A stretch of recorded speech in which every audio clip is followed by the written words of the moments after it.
Hebreo 4.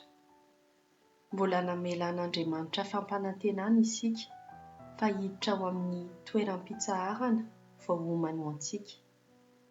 Koa mitandremo isika mba tsy hisy aminareo tsy ho tody amin'izany. Efa nitoriana ny vaovao mahafana isika tahaka ny zareo tany an-tany hevitra fahiny. Ren'ireo niafatra nefa tsy nahasoa azy satria tsy mba nisan'izay nihaino izany tamin'ny mpinoana ireo.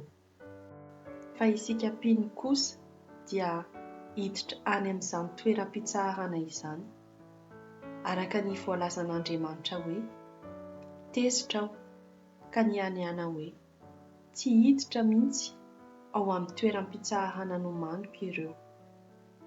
Izany no teny nataon'Andriamanitra na dia efa vitany tamin'ny nahariany an'izao tontolo izao aza ny asany. Fa misy teny anankiray izay ao amin'ny soratra masina milaza ny andro 7 manao hoe: dia nitsahatra tamin'ny asany rehetra Andriamanitra tamin'ny andro 7. Ary eto indray dia ny hoe tsy hiditra mihitsy ao amin'ny toeram-pitsaharana nomaniko ireo. Noho izany, ireo voalohany nandre ny vaovao mahafana dia tsy tafiditra tao amin'izany toeram-pitsaharana izany satria tsy nanaiky, fa mbola mahazo miditra ihany ny sasany.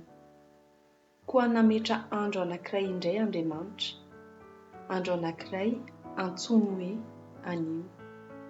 Izany kosa dia nolazainy taty aoriana elabe tamin'ny alalan'i Davida ao amin'ny andinin-tsoratra masina voatonona teo hoe: anio raha renareo ny feon'Andriamanitra dia aza mafisina ny fonareo. Raha tahiny efa vita ny Josoa ny fanomezana fitsaharana ny vahoaka dia tsy ho nilaza andro hafa indray Andriamanitra taty aoriana. Koa dia mbola misy fitsaharana ho an'ny vahoakan'Andriamanitra amin'ny andro 7. Fa izay tafiditra ao amin'ny fitsaharana vao homan'Andriamanitra dia mitsahatra amin'ny asany tahaka ny nitsaharan'Andriamanitra tamin'ny azy. Koa aoka isika hazody hiditra ao amin'izany fitsaharana izany mba tsy hisy amintsika ho voan'ny tsy fanekena tahaka ny zareo tany an-tany hevitra fahiny. Fa velona sy mahery ny tenin'Andriamanitra sady maranitra noho ny sabatra roa lela ka maniteraka hatrany amin'ny fihaonan'ny aina sy ny fanahy ary hatrany amin'ny fihaonan'ny famavana sy ny tsoaka.